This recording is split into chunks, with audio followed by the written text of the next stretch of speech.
తూర్పుగోదావరి జిల్లా గోకవరంలో కోడికత్తుల తయారీదారులపై పోలీసులు దాడులు చేశారు. అచ్చియపేట బ్రాహ్మణ కాలనీలో పోలీసులు 500కు పైగా కోడికత్తులను పట్టుకున్నారు. 3 వ్యక్తులను అరెస్టు చేయగా ఒకరు పరారీలో ఉన్నారు. సంక్రాంతికి కోడి పందాల బరులకు గోకవరం పోలీసులు చెక్ పెట్టేందుకు ముందస్తుగా అవగాహన కల్పించారు. కోడికత్తుల తయారీ గాని కోడి పందాలు గాని నిర్వహిస్తే కఠిన చర్యలు తప్పవు అని ఎస్ఐ నాగబాబు వెల్లడించారు. సంక్రాంతికి పేకాట, నంబర్ గుండు, అశ్లీల నృత్య ప్రదర్శనలు, కోడి పందాలు వంటివి చేపట్టిన వారిపై కఠిన చర్యలు తీసుకుంటామని హెచ్చరించారు.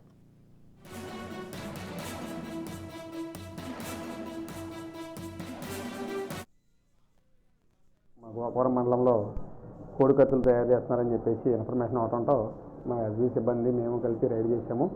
ఆ రైడ్లో ఒకసారి 223 కత్తులు బ్రహ్మాల కాలనీలో ఇద్దరు దొరికారు, ఒక ఇద్దరు పారిపోయారు. అక్కడ 223 కత్తులు తీసేసాము. అట్లాగే అచ్చయ్యపేటలో రైడ్ చేసి ఒక అతను దొరికాడు, 277 కత్తులు దొరికినాయి, అతను అరెస్ట్ చేసాము. తీసుకొచ్చి కేసు కట్టాము. వాటి మీద వాళ్ళని బైండ్ వరకు పెడుతున్నాము. అట్లాగే మన మండలంలో ఎక్కడైనా సరే ఇటువంటి ఇల్లీగల్ కార్యక్రమాలు జరుగుతుంటే మాకు పబ్లిక్ నుంచి మాకు సహకారం అందించి మాకు ఎటువంటి జరగకుండా నిరోధిస్తానికి సహకరించాలని కోరుకుంటూ రాబోయే సంక్రాంతిని ఫ్యామిలీతో శుభ్రంగా గడుపుకోవాలని, ఇటువంటి కోడి పందాలకి దూతానికి వెళ్ళకోకుండా ఉండి ఫ్యామిలీతో సాంప్రదాయ క్రీడలు ఆడుకుని జాగ్రత్తగా ఉండాలని కోరుకుంటూ మా గోకవరం మండలంలో